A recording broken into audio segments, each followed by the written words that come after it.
Oh, yes, sir. It's the doggy. Yeah, come on. You walking around the sandbox? Come to my neighborhood.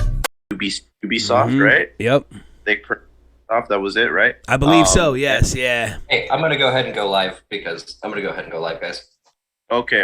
Cool. Y'all keep doing your thing. Yeah, I didn't think we were. That's the only reason why I was talking about half that shit that we were talking about. Yeah. No, you're good. Like we're supposed to. I'm supposed to be just streaming this like the entire time, but I'll start it. And you guys just keep talking about what you're talking about. Yeah. No. Okay. Good. Yeah. I want. That's what I wanted to get into anyway, because really, this, like you said, there is a debate, but really, I never heard the word I never even heard the concept metaverse until I heard it from these decentralized metaverses. So to me, it's who was first. Like, okay, anybody could come out and claim to be the first Bitcoin, but who was the first Bitcoin? It was Bitcoin. I mean, you've got Sandbox and Decentraland and Axie Infinity that paved the way for decentralized metaverses. And until then, nobody even heard of a metaverse. But then, of course, you had these powers that be that got nervous, got scared when they saw this new and emerging technology, and they wanted to like stamp their name on it somehow, and just think that. So like Facebook changed their name to Meta, and like that was supposed to make Horizon a metaverse. But like to me, like if you don't have decentralization. And really, I don't think it's a requirement, but I think it's important. Autonomy, being able to enter into a metaverse and not have all your personal data and information ransacked and sold to the highest bidder. You know what I mean? So, yeah, autonomy is also a big part, too. I don't think it's a requirement for a metaverse, but I am a believer that if it's not decentralized, if it doesn't have some form of community governance, it's not truly a metaverse, because then why wasn't World of Warcraft a metaverse or any of these other things a metaverse before? It's the decentralized aspect of it, this Web 3.0 aspect of it, that is what makes it a metaverse. I mean, until Facebook starts handing over the keys to its community, I don't think it has the right to call Horizon a metaverse. And that's just my opinion. I may be wrong. Somebody way smarter than me may be able to come in here and convince me otherwise. But for the meantime, that's like, until I heard of Sandbox and Decentraland, I had never before heard the word metaverse even used or thrown around before. Even when we were talking about Ready Player One and shit, it wasn't a metaverse. It was just this virtual world. We didn't have a name for it back then, you know? Yeah, Ready Player One is if you look at it, is centralized, which is interesting, right? Yeah. But you know, that's the classic Web 2 versus Web 3 discussion. Whereas, you know, Web 2 is centralized entities coming together to rape and pillage our data, right? And then Web 3 is, like you said, autonomy, it's ownership, it's, you know, it's giving the power back into the hands of the user, you know, instead of the platform itself. And so that's sort of where we're at now, where, you know, people are waking up to the fact that, you know, our data is getting pimped out to the highest bidder. And, you know, we would much rather sell our own data or control our own data if we can. So, you know, that's where I think decentralization is going to win, of course. And, you know, obviously, like you said, it's a big threat to the powers that be. You know, all throughout history, we've had these similar sort of wars that have happened, like when the printing press was invented. You know, it basically gave power, it gave literacy to people. It spread literacy, whereas, you know, you didn't have a centralized entity anymore that could just say, God said, you know, to pay me or to pay us however many shillings, or else you're going to, you know, burn in the fiery depths of hell type thing. And so, you know, and that's what sparked the 30 Years' War, right, in Europe. And so, you know, it's we're kind of at that same crossroads again right now with this digital decentralization and the uncontrollable spreading of information, right? Which, you know, the powers that be like to call it disinformation. It's really disinformation because it's not information that they would most like to be out there, so they call it disinformation, but for us it's the real information. And it's just a war of information and ideas and digital ownership and autonomy. So yeah, I always say if blockchain is the next evolution of finance, then the metaverse is the next evolution of the internet, and it's the decentralization of blockchain that makes it what it is. It's giving finance, like you said, the power back to the people, and it's the same thing with this metaverse, this next evolution of the internet. And like I keep telling people, I post this on my Facebook all the time, like, we have a choice right now. You can either choose to keep supporting these centralized censor fests where these people control everything you see, everything you say, and sell your information to the highest bidder, or you can choose these decentralized and autonomous metaverses of blockchain where you come in here, and depending on how much land you own and how much of their native token you hold depends on how much of a voice you have within the community and how much of a governance you have over the protocol changes within them. So it's pretty inspiring, man. 4 years ago, it wasn't just like blockchain, like I was a gamer. That's why the metaverse is so exciting to me, because I was a big diehard gamer before blockchain came along. And when I learned about it, I was working for banks and financial institutions, putting in their electronic security, traveling all over the country. I'd work 12-hour days, 14-hour days.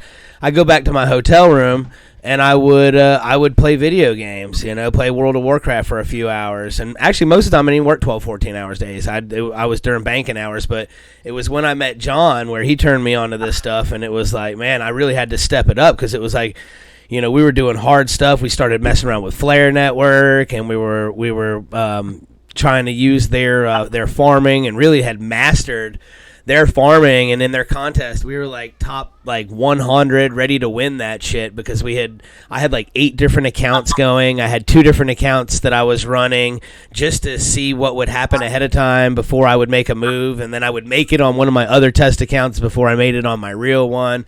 I mean, we were like taking that stuff so seriously, and that's when I decided, like, I don't have time for video games anymore, and really just completely gave it up until the metaverse came along. Once the metaverse came along, it was like, wow, here's the best of both worlds. I can do what I like to do. I can be involved with some gaming aspect and this virtual world type thing that I enjoy, and find a way to bring monetization to it. And that's what really makes it cool. That's why I like Sandbox. Like, I bought a ton of land on TCG World. I bought a ton of land on Big Time Game.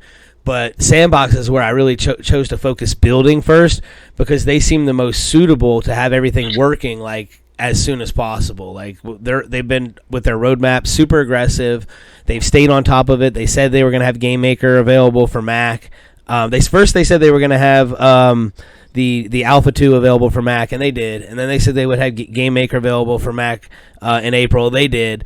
During their whole swap over to the Polygon network. I mean, and I don't know if you're familiar with their distribution, but the way that they distribute their lands with these land sales, and the way that they're distributing their sand token is done in a very careful way to make sure that it's in a way that's going to be healthy for the ecosystem. All the major partners that they've placed in strategic locations to where, I mean, in all reality, there's really not a bad place to be on the Sandbox map. It's like, there's premium lands, and I'm right next to CyberKongs and pretty close to Snoop, but you could be anywhere on the Sandbox map, and you're going to be close to somebody. I mean, it just depends, who do you want to be close to.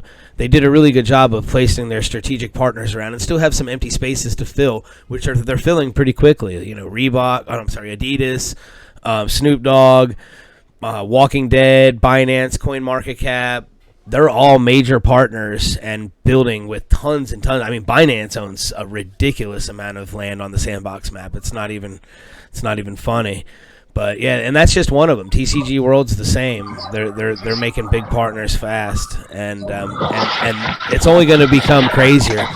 These big brands are only going to want more and more of a part of this when they see that people aren't really that excited for Horizon. People aren't really excited for what Google and Ubisoft are doing. Like, I love Ubisoft games, but I'm not going to be a part of.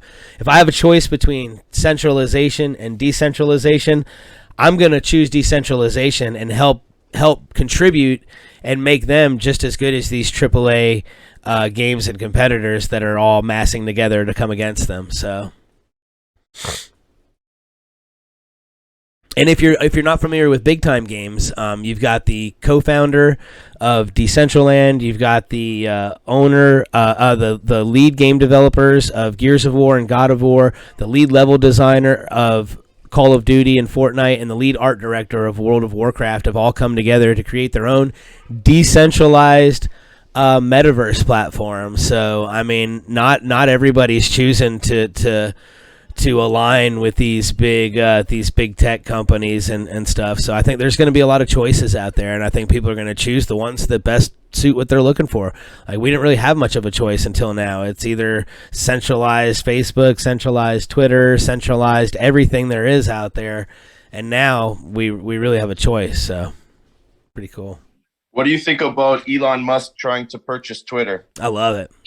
He's one of my biggest role models. I love Elon Musk. He's weird. I love that shit. I love the fact that he's just kind of different, and he's always trying to shake shit up, man. I feel like he's like a Martian or something. That's why I built a video game with him as a Martian that in disguise that revealed himself and is taking the last of civilization to Mars to harvest this mineral cryptosium that's going to unlock enough energy to create the last of Satoshi's Bitcoin and release some super hidden alien secret weapon hidden inside of it that's going to free us from the powers that be. Pretty cool. But yeah, I like Musk, man. Needless to say, he's a role model of mine, always has been. Have you guys heard of Solus, the quote-unquote sandbox of Solana? No, but if there is such a thing, I need to fucking get in. Yeah, they have a token as well called SLC. So check that out. Yeah, I lived and breathed the metaverse until I launched my own metaverse project, and now I'm so distracted with my project that I really it's crazy trying to stay on top of everything, but I need to make more time to stay involved in shit like that, man. Trust me, as soon as this is over, I'm going to be looking into that before I get into Arcade Land, because that's something I'm telling you, Solana is. It's where everything is going to be going, man. Sol's going to be doing a lot of shit in crypto. And I don't want to say everything. Everything has its place. Ethereum has its place. Everything has its place. XRP, cross-border payments, Bitcoin store of value, Ethereum smart contracts, Solana, the Visa of crypto. You know, everything has its use case. But I feel like Sol right now, even at its point now, is undervalued. I feel like we're looking at Ethereum when it was $99 a token, you know. With what Sol's going to be able to do. Yeah, I definitely agree. I'm very bullish on Solus personally. It's definitely one of my good bags, and I'm also looking at Nifty Island. Have you heard of Nifty Island? Yeah, that's another one to take a look at as well. There's a bunch popping out now. Do you own any of the lands on that Solus? No, Solus hasn't released their land yet. Okay, so right now you can only get the tokens. Yes. How much are they? I'm going to have to pull them up and check this out, man. Let me pull up CoinMarketCap. I won't even bother you for all this stuff. Yeah, check it out. Check it out. If you can even share a screen so that people can see. There's also another one I was looking at it's called Parva on Cardano. That's a metaverse project on Cardano right now. Is it SOLIS or SOLICE? Sol. Got you. Yep. SLC is the ticker for it. Is the token, yeah. Yep. 60 cents. Wow, good time to probably good time to buy. Buy that, yeah. Month. Yeah. Wow. All-time high of what? Where are we at here? $5 maybe? I don't know. I'm only back 3 months. Let's see. Yeah, about $5 all-time high. That's pretty amazing. So it's only it just came out in January. Yeah, it's very, very new. Great time to buy. Dude, I appreciate this. This is a gem right here. Yeah, this is a gem right here. I mean, what a great time to buy. Hey man, that's all we're gonna be talking about in our group there. So, yep, let's 60 cents right now with an all-time high of $5, and you're talking about a project that's gonna be launching a sandbox-like game on Solana. Yeah, I'm definitely gonna be doing some research on this. The other one, sorry, it's not called Parva. It's called Pavia. It's on Cardano. That's another one I've been looking at. I haven't bought yet.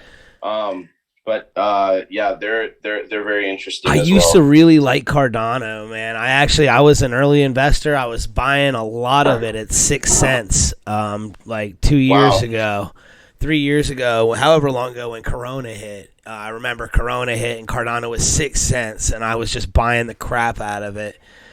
And I sold a lot of it at like 30 something, but I did hold on to some till $1.50, and took a nice little profit on it.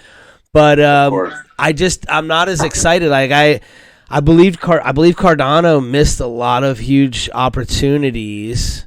I don't want to bash on them. I mean, I'm still holding a small bag. Bro. I'm right there with you. I got into Cardano at like 30 cents. And I sold probably at like, I don't know, $2 or something like that. So I made my little profit too. I'm not even in Cardano anymore. Like I don't. Yeah, I have a small like couple thousand Cardano bag. But man, at one point I had like 30,000 Cardano, and I was pissed because it was right before Christmas. I won't forget. I don't remember. It was the Christmas before last, I think. Yeah, the Christmas before last. Was when I sold. It was at like 30 something cent, and I sold, and then it shot all the way up to like $1 something. I was like, you gotta be kidding me. I sold so many of them too. I feel you. I feel that. But yeah, there's a few metaverse projects that are coming out. It's quite a bit. It's quite a bit. But I'd say out of all of them, I'm very out of all the new ones, I'd say like the most recent ones, Solus is definitely I'm very bullish on, because Sam Bankman-Fried, who you know who that is, and Alameda Research, they're backing Solus. Nice. So anything that Sam Bankman-Fried touches turns to gold, as we know. So yeah. And Elon, man, that's like, God, getting an Elon tweet would mean the world, It's like everybody's striving for that Elon tweet. Oh yeah, for sure. 100%. Maybe when he sees we built an entire game around him, he'll give us a little shout out. No, I'm just kidding. Yeah, right. Definitely not counting on that. What are your thoughts on Decentraland? I like it. I have one plot left in Decentraland, but you really unless you got in super early and bought like a ton of plots, like for the same price in Decentraland, you can get a 16 by 16 plot. It's literally like the size of my living room. Or is it 10 by 10? I can't even remember. It's either 10 by 10 or 16 by 16. They're super small. I can run my avatar around it in like 15 seconds. You know what I mean? All the way around without even cutting corners. And got it.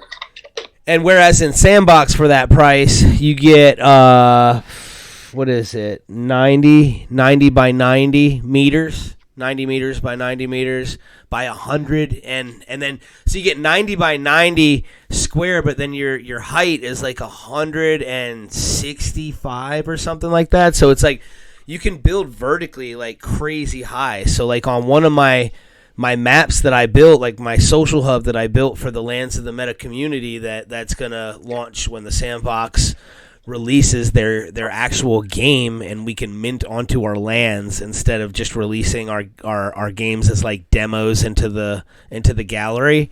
When we can actually mint it onto our lands, and people can go like right to our land and get to our game without this confusing process of going to the gallery, they'll be able to go to the social hub that I built there, and it's like built vertically, like it's got like, and I built it like, so I built it once, and then I screwed up, and I'll never do this again. My game was saving, and I got impatient, and it was like taking too long because I have the worst internet on the planet. Thank God I'm moving in a week, but. Yeah, it was taking too long. I shut it off. I corrupted the game, and I completely destroyed like a month's worth of like working 10 hours a day. So I'll never do that again. And I rebuilt it, but I rebuilt it better because it was like, okay, well, there's some things I wanted to do different.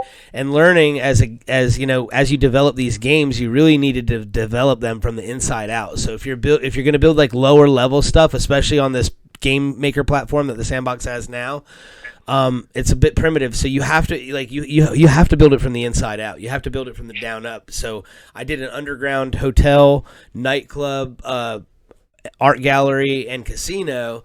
And in order to do that, I built all that first, and then I built like this. I built the map on top of it, and I did it in a way to where like there's a glass ceiling in certain areas. You can look through the water and see up, while you can look down from there and see down into the hotel, and just put some really cool features into it. But to do all that stuff and this like, and then there's like this mountain that here. Let me see. I don't have it loaded. I was gonna say I could load it up and just show you what I'm talking about real quick.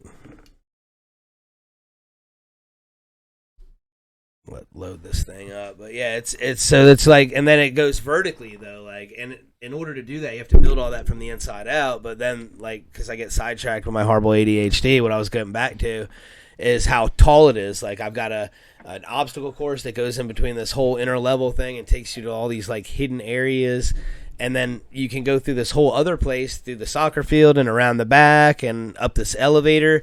And it takes you to the sky track up top with this whole other area, and just wanted to make the most of the map. And even in the boot camp that I was in, so I did the Sandbox Academy, which teaches you to go through this whole like academy. I learned a lot. Like, I learned a lot about the game, learned how to use their templates and reverse engineer all their crap and figure out how to make the logics work. But then once you get into the boot camp, you've got to be proficient on both platforms, and I sucked on the Vox Edit Creator, so it was really hard. And I was like, I like, there was actually a point to where I like didn't even want to do it. I was like, God, like, this is just too much, because it was a 3-month wait to get in, and that was just for the class I signed up for. I signed up for the class. It started at midnight and ended at 4:00 in the morning, and it went for a week straight. So, and it was a live class, so it was like, you know, like. It was either that or I had to wait like almost 6 months to get into it. So I signed up for the worst one that there was. Here, now I can share my screen, I think. Let me see.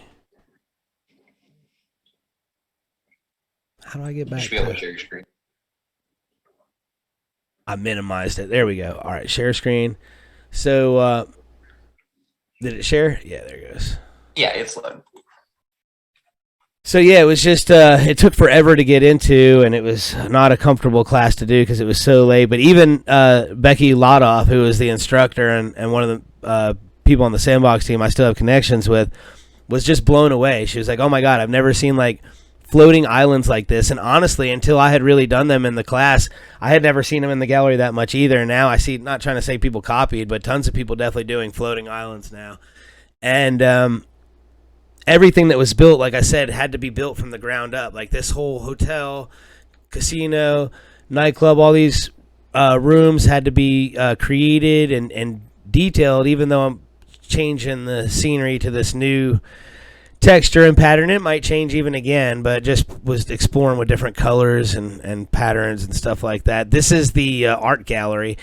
I can bring my avatar in here, and you'll see on all these frames there's actually NFTs that you can view, and I can program them to where you can walk up and see the stats, and if you like it, you can click on a link.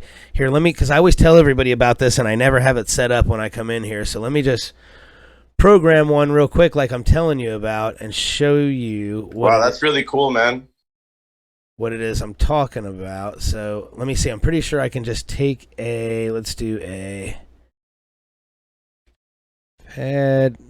numpad. We'll put it right here so you don't have to climb up on the thing to access it. And and we'll make it invisible, make it non-collidable. My thing's in the way. There we go. All right, take the button off. Indicator. All right.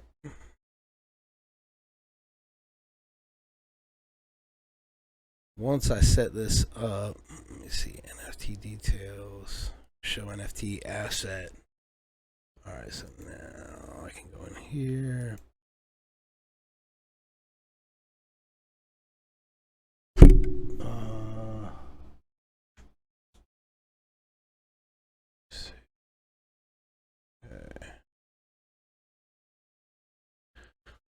It might not let me copy it from there. I'm gonna try it. Show NFT image. Okay, gotcha. All right, so I do have to do it with this one. So all I'm gonna do, let me just delete this. I got it. I got to work around on this. So I'm gonna Control D, make a duplicate, make this one invisible, non-collidable, and then we will also make it an NFT display.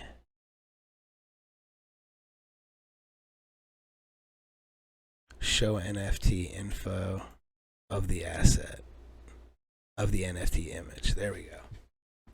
All right, so now it should be good. Let's try it out and see if it works. I know it works. I've done it before, but I just can't remember how I programmed it because it's been so long. Whoops. Oh my goodness. Why does it keep taking me out of here when I run? That's my run button. There we go. I'll just use the other one.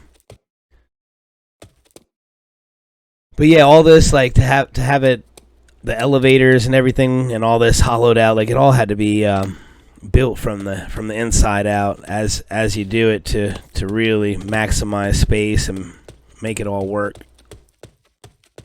Let's see. But what you'll be able to do is walk in here, and if this works right, let's see, I should be able to click on this. No. Nope. Yeah, so that's not how I programmed it. I just got to figure out how I program this thing, because what you end up doing, and I don't know why it won't show me. Maybe because it's set in there, but he should still pick that up from here. Let's put maybe an indicator on it. Billboard frame, delete. Last cursor off.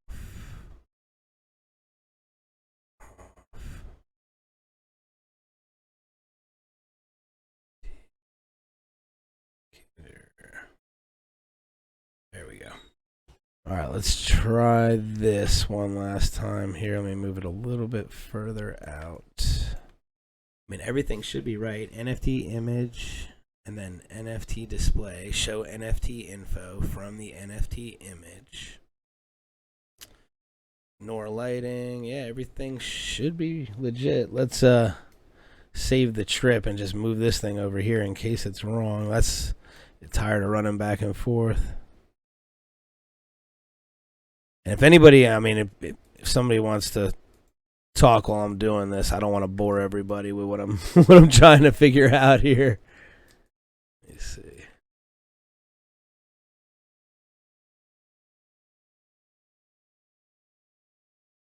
All right.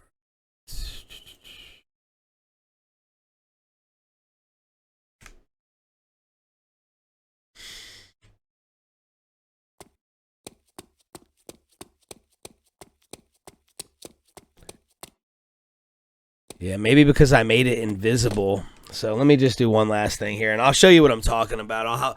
I'll probably have to make these. I'll put a duplicate out, but I know a faster way to where I can just show you guys what the heck I'm talking about. So let's take this. I should be able to just make this add component, NFT display details of the NFT image. Okay. That should work.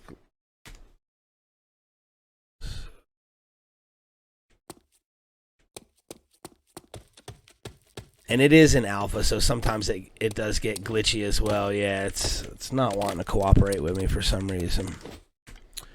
Let's try one last thing. It should work like that. I know for a fact I didn't have it as the asset, because then it's just going to show me the assets information, and I don't want to see the assets information. So let me see. Asset. What it probably wants me to do? Oh, you know why?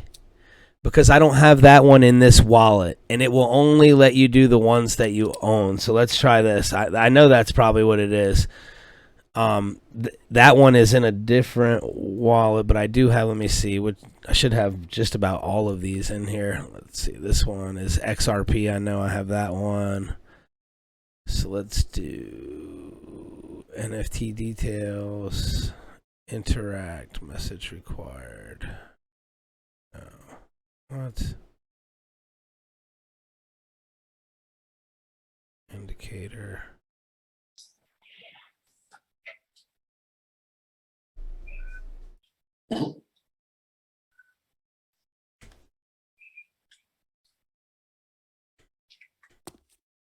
All right. Let's see if it actually works this time. Oh, it's just wanting to give me a hard time. Yeah. Nothing wants to work right now. I'll probably have to delete it and add it back. I know I have that in my wallet, and I know I have that one in my wallet right now. Oh, you know what? No, I don't. They're in another wallet too. Shit, they're in my NFT wallet. Everything. Yeah, see, I'm not going to go switching through it. My other wallet is the NFT wallet that I have in here as well. So nothing is in this wallet that I need to be in this wallet. The Sandbox changed their policy. You used to be able to just do it. But now, what they've done is and it's right. I mean, it should be this way, but I just have to transfer a bunch of NFTs now because I have like all my Rob Cicadas NFTs are in one wallet. I have all my Sandbox NFTs in one wallet. I have all my dragons from TCG in one wallet. Like I keep all my shit, all my stuff is separated here, so I don't. Yeah, I'm gonna have to move it all around, but that's fine. You get the idea. You just walk up, you get to see the stats. If it shows you all the stats right on the screen and it gives you a link, so if you like it, you can purchase the NFT and you can show off people's art and auction off spaces. It's just beautiful, man. You should come on there and share it later on this evening. Once I get it set up, I will. But yeah, like right here, we're gonna have Meta World Cup soccer tournaments. That's gonna be fun as hell, man. Like just thinking we're giving like $300 prizes away for the the winner of the tournament. And you come on here, you get your team together. You've got real players playing, real players refereeing, and real players in the stands watching, because that's where everybody's play to earn rewards are gonna draw them to during that week when they go there to claim them. It's gonna be super cool. Really cool.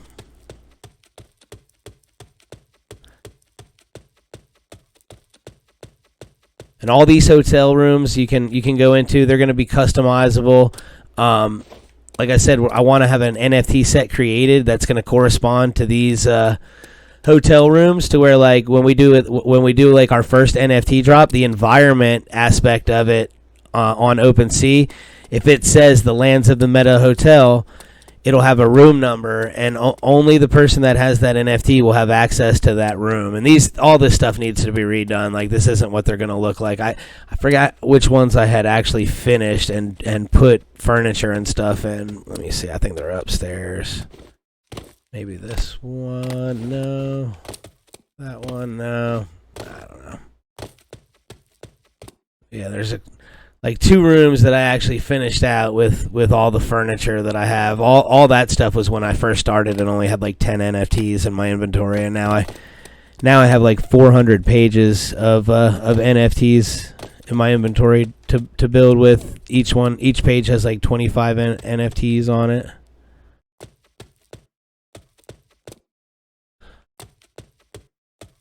But yeah, it'll be pretty cool, and tons of stuff to do. There's the obstacle course where we'll give prizes away and all kind of shit, man. Like from a gamer's perspective, I could spend time in here, and I know there's an army of people out there like me. That's kind of why I did all right picking projects like these NFT projects. It's not, I don't really look at charts and stuff. Like, I look at the project and I'm like, okay, first I vet them if it's safe. That's the most important part.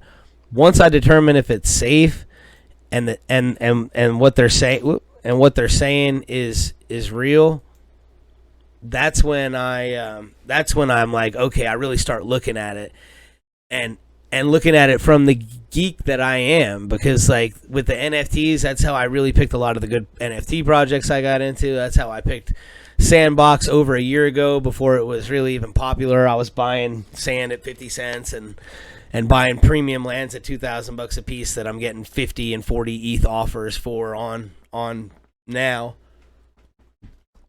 And it's because I'm a geek and I love this stuff. And I see it for the value that it has among people like me.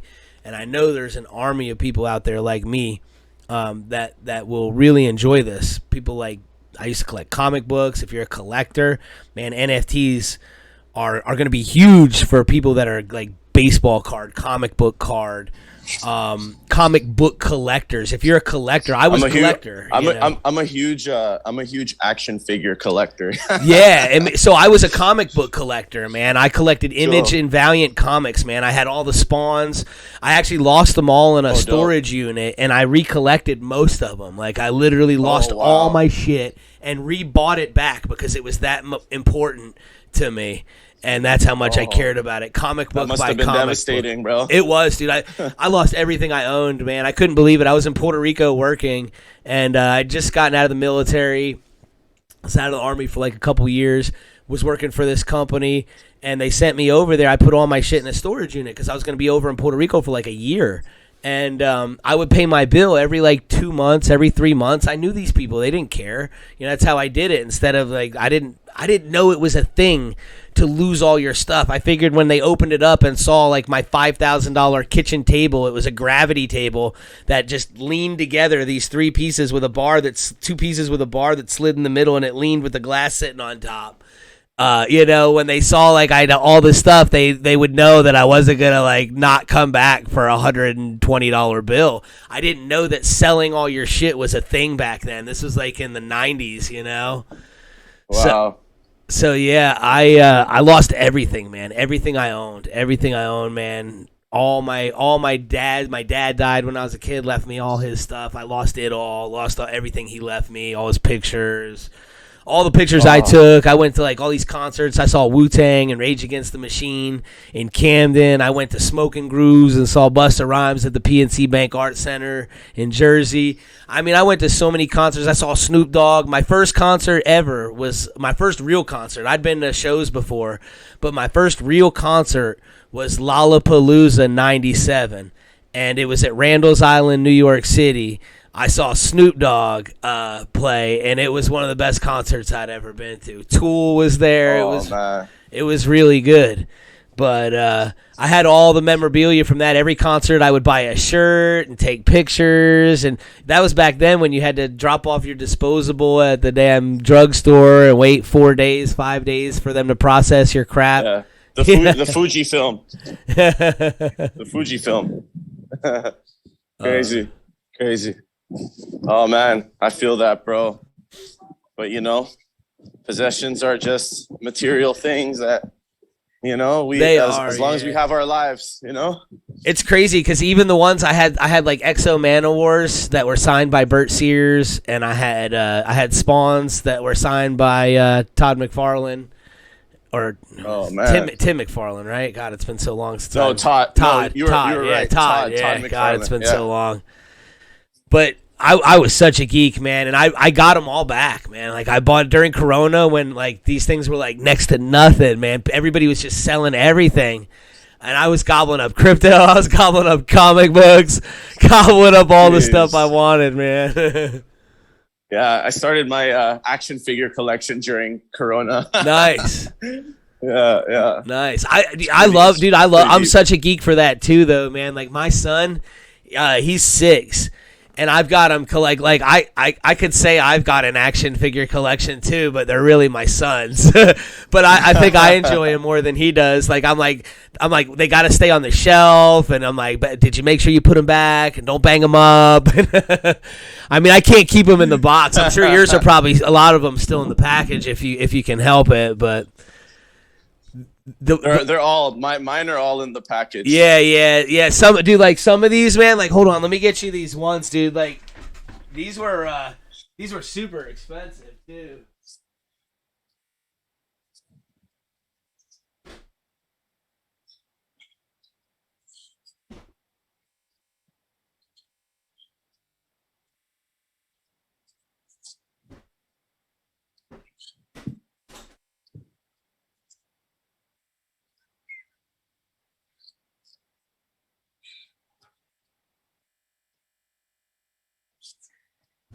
Yeah, so I still have this. I still have the box. I still have the box for this one. This Iron Man. Still have the. Oh shit! Yes, still have the box for him. Well preserved. I've got this Abomination. These things, they're just so well built. You know what I mean? And they're like just. Yeah. Yeah. There's the. Holy shit! Abomination, but I still have all the packaging for it, but I can't, like, my son just refuses to let me keep his toys in a package, so. It makes me wonder how the people that I bought it from kept theirs in the package for so many years, you know? Because they probably just bought it for themselves, man, you know, like I'm not letting my kids touch these. That's cool. But yeah, well, shit, I gotta run, man. It was great talking to you. Yeah, dude, guys. definitely had fun hanging out, man, for sure. We're gonna connect, like I said, in that group and all that. So yeah, we'll all connect through the homie there. And, dude, I'm in on that Soul project, man. I'm Solus, okay. Dude. Yeah, I'm definitely gonna be doing some research on that, man. That looks sexy. Beautiful, good brother. Looking out. Beautiful. Awesome, my guy. Well, yeah, we'll talk soon, my friend. We'll be in touch. Yeah, most def. Nice talking to you, brother. Nice talking to you, Mendoza. Take it easy, brother. Have a good day, my friends. We'll all be in touch. Yeah, all right. Man.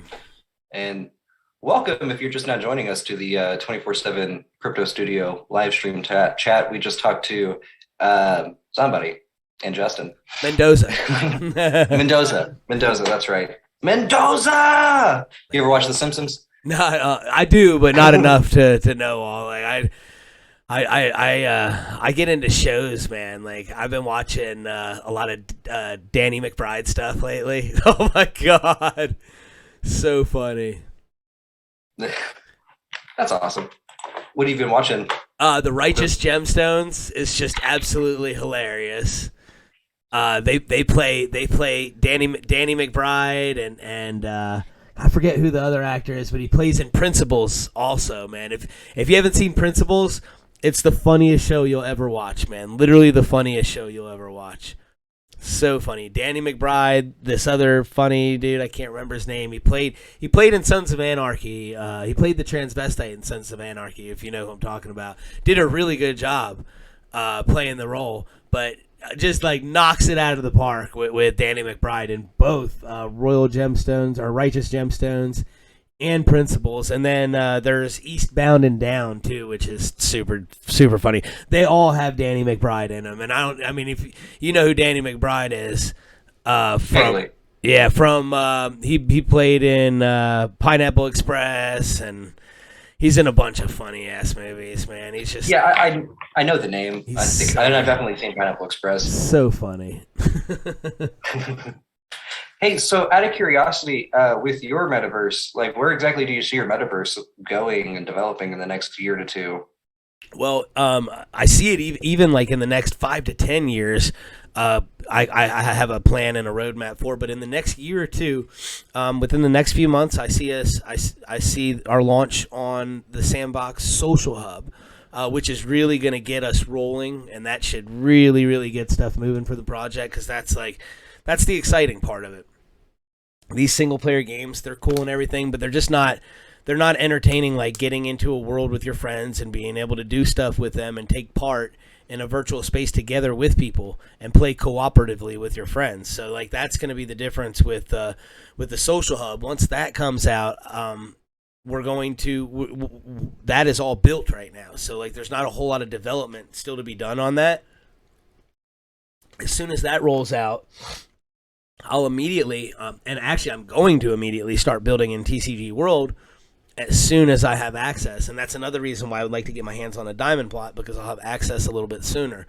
But yeah, TCG World is going to be our next phase. I expect to start building on that within the next few months, shortly after our Sandbox release, our social hub release on the Sandbox. And then building onto TCG World and releasing experiences and rewards on TCG World with our farms and our lands on that platform. And then as that one starts to roll out to our community, we should just about be ready to start, if not even before, because it looks like Big Time Games is even moving a little bit more aggressively than I thought they would. We might be rolling Big Time Games and TCG World out at the same time, because we've got a ton of land on Big Time Games as well.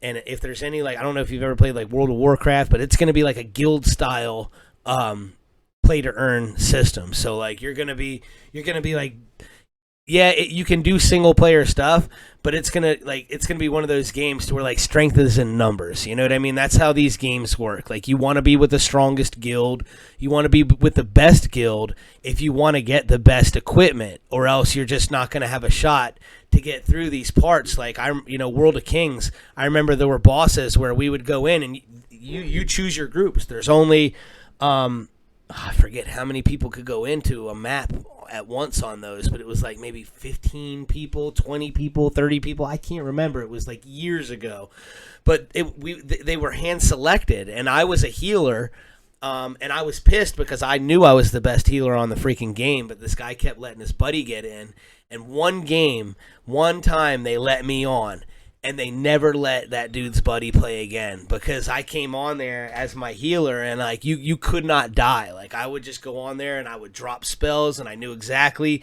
how to drop spells and how to drop protection and when to do this and when to do that to keep the party alive. And that's the kind of games these are. Is you can't and you get the best armor in the game by beating. They're called raids. That's what they are. They're raids, and you go through and you beat hard monsters, and you got to beat this hard boss, and he's got all these things that you have to get through, but you have to have the healer, you've got to have the tank there taking damage, you've got to have your DPS back dropping damage on them and doing massive amounts of damage, and everybody's doing their role, everybody is doing what they're supposed to be doing together, or else you don't beat it. And it's to the point, like, some of these bosses are so hard that if you have one weak link, one of your 20 people that's just not carrying his weight, you won't be able to get through it. Like, everybody has to run smooth. One person can cost the entire mission.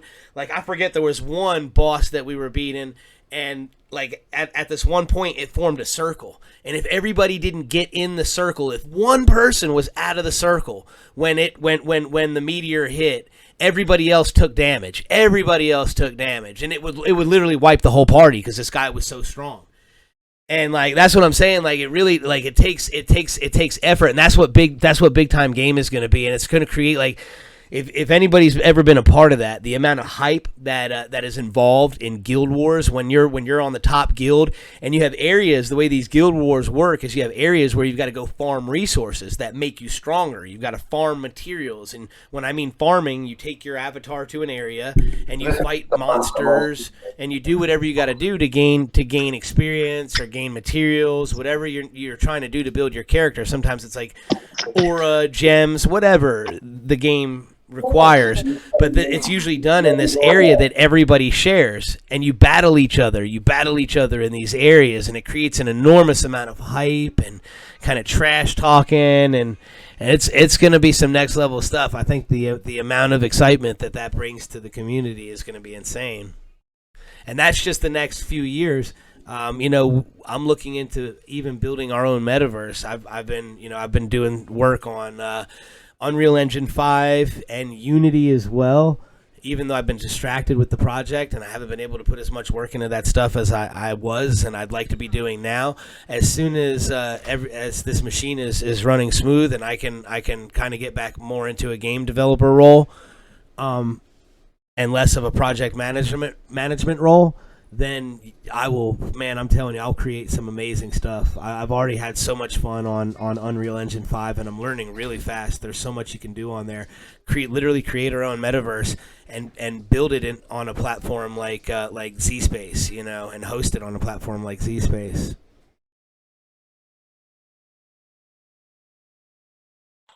That's really exciting. That's the ultimate goal. And we'll evolve from there. I don't ever see myself getting tired of finding new and cool stuff to do in the metaverse. And you mentioned that you had land in TCG, and then in what was the other one? Big Time Game, Decentraland, and Sandbox. Big Time so games. So when you have land in those, are you building your own world? Are you building into their world? I've been having problems understanding that.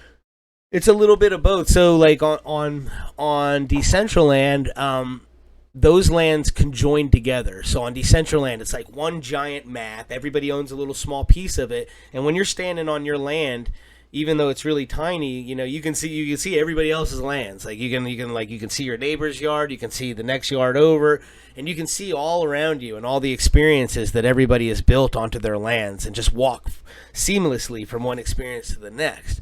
Whereas the Sandbox is not. The Sandbox is kind of like your own little private piece of land that you get to determine what it is. You can take all the terraformations away completely and have an empty voided space and build a space game and do all kinds of different stuff, whereas on Decentraland you can't do that. You have your piece of land on this map and it's land. You can't make any hills, you can't, you can terraform on Decentraland, but you're super limited. And I think you can only go up, I forget what the vertical height is, it's like 20 feet maybe or 20 meters. It's super limited to what you can build on Decentraland, where on Sandbox you can literally wipe your whole map of anything, no blocks, no formations, no nothing, and build whatever you want to build. You can build a water game, a space game, anything that you want to build, any experience that you want to build, you can build it. But the only difference is, like, when you're standing on your map, you don't see your neighbors on the Sandbox. You just see your map. When you walk to the edge of your property, it'll say travel. And then you can either travel to the next property over, or you can travel to one of the waypoints that they have set for you across the map. But yeah, so it's different. They're all different, And then like TCG World is kind of like Decentraland, but on a much bigger scale, where people can own bigger and smaller pieces of land. Like a gold plot on TCG World is almost the size of a plot on Sandbox. It's a nice size map. You can build a small village on that piece of land, and have a nice area to build on. And it's a huge wide open place with multiple areas in between, so your land isn't stacked right next to somebody else's land. You've got your land, your nice piece of land, and then there's an area of just wide open unowned real estate that can never be bought or sold. It's a part of the map that just is an in-between, kind of the space in between you and the next person. So you're not right on top of everybody. Everybody owns these plots on this giant map, this enormous map, and you own plots that are just spaced out away from each other and have space in between them to kind of give you guys, like, there might be a forest or a little, something in between you and your next neighbor over, or a little mountain that kind of separates you guys from each other. You know what I mean? Whereas, and it's cool because there's all kinds of room to travel, but in that sense, there's also an enormous amount of space to cover. So you want to be careful where you place your stuff. That's why when we chose our TCG worlds, we placed them around the map. Let me see if it'll let me pull it up. Sometimes it's super slow. I'm going to try to pull up my TCG plots and where I've got all them located, so I can show you how I placed them and what my strategic thinking behind placing them where I did was. There we go. TCG map. All right, and then I'm not sharing my screen now, am I? Let me see. You're not, no. There we go. All right, share. All right, let me see.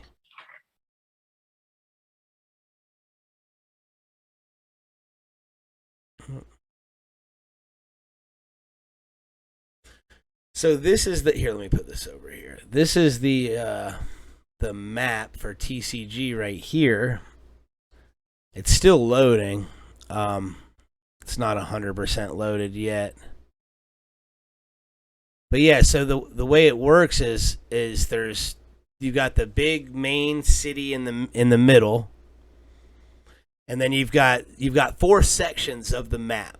There's Asia, there's North, there's East, and there's Forest. I'm trying not to screw this up because I used to be so good at remembering all this. But Asia, I know North has more TCG crystals, which means more TCG coin. I believe East has more East has more monsters. East has more monsters. Asia has more rare monsters. The Forest is a place where your monsters will evolve faster. I believe I'm getting that all right. So each area has its own things that it does, and then all these different places they have. So you've got the festival area is supposed to be a pretty sought after spot. So let me go to my filters, my plots, apply. You can see how massive this map is. I mean, it's just enormous compared to how big one plot is. So yeah, on Asia, we've got 4 plots. A couple of these are farms. But so one of them is right here, not just next to the roller coaster, but also in between as people are transferring or moving between one map to the other. Because you can walk between these two areas. Again, the same logic I used with this. And also the map is able to be used as your lands are able to be used as travel points. So they're basically like portals for you to use. So I put one kind of close to the city here, trying to catch traffic going out from the city. One right next to the festival. One right in between the airport and the battle arena. Another one right next to the racing area. We've got another one right next to the city right here. And I could have swore I had one next to the beach. How did I not get one next to the beach? Well, I'm going to buy a silver plot and put it right next to the beach. I could have swore I had one right next to the beach. All right. So we're going to have to get a silver plot and put it next to the beach. But this one right here, in between to separate these two. And like you could really zoom in and see like this is a pretty enormous piece of land. It won't give me no stats on it right now. These two right here, I had placed before I really knew how to strategically place. And it's not bad because this was like you can't even get plots near the city anymore. So like that was where you wanted to get them first. And that's when people were like, well, if we can't get them by the city, where do we want to go? And that's where like they started saying, well, the golf course, the beach. That's why I'm a little surprised I don't have one by the beach. But yeah, the golf course was another one. Got one right here by the golf course. Another one by this airport right over here and the ancient ruins. Another one in between the fishing lake right there. And then I think we've got, one right here by the ski resort and another one right here by the North City. So, yeah, they were all strategically placed just for fast travel and for the ability to bring people in around those areas of attraction. Because what we're going to be able to do is the same way that I just had business cards made up with my website and my my YouTube, but I didn't put a link on there. What I did, let me see if I even got it. I'll just show you. It's pretty damn cool and genius, if you ask me. But what I did was where's my Bandicam? I don't think this is the right folder. No, it's gonna be empty because it's in my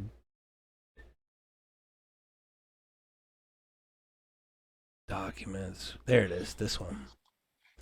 And yeah, Justin, sooner or later, Lens of the Meta is gonna be the gateway to the metaverse for sure, bro. But yeah, so what I did, and this is what I'm talking about. Like, I put a QR code with my YouTube, and I put a QR code with my website on here, and what I'm gonna do is I'm gonna do the same thing with my lands. So like, when you go to my lands, you're gonna be able to see our QR code. It's going to be that simple. If you want to know like how to get our stuff, if you want to know how to get information, it's going to be as simple as like walking onto our lands and seeing a QR code that you can interact with immediately. And that's how I wanted, like, that's why I did those business cards like that. When I'm talking to people, I want it to be simple. You want to go to my YouTube, you scan the front of the card. You want to go to my website, you scan the back of the card. It's that simple. And really, I think it's a genius way of marketing. And really, like, when we can do that on our property, when we can have billboards with like Crypto Blast QR code, and somebody can walk into our property and see an amazing like Crypto Blast billboard with a QR code right there. All they got, oh my, what, Crypto Blast, man, I want to know more about what that is. Boom, they just scan the QR code, take a picture, takes them right to their website, shows them all about it, takes them wherever Crypto Blast wants them to be. You know, so it's really like that. When I first started buying lands over a year ago, that was my thing. I was an investor at the time, and the geek of me hadn't kicked in, and I was thinking of it from an investment point. And I'm like, well, man, I could stick billboards on these things. I'm right next to Binance. I'm right next to China Morning Post, and I'm sitting and thinking to myself that I could just use this as an investment. But then I'm like, man, like, I like gaming. Like, I could, like, why would I rent out my space to it? Because, like, that's when I started getting in the sandbox, and people were like, man, I'm going to rent mine out to this developer, and they're going to pay me this to build this game. And I'm like, well, why don't I build a game on my land? You know what I mean? Like, why do I want to rent it out to somebody else to build a game? Why don't I do what I love doing and build my own game on my own land? You know, and that's what started this whole mess.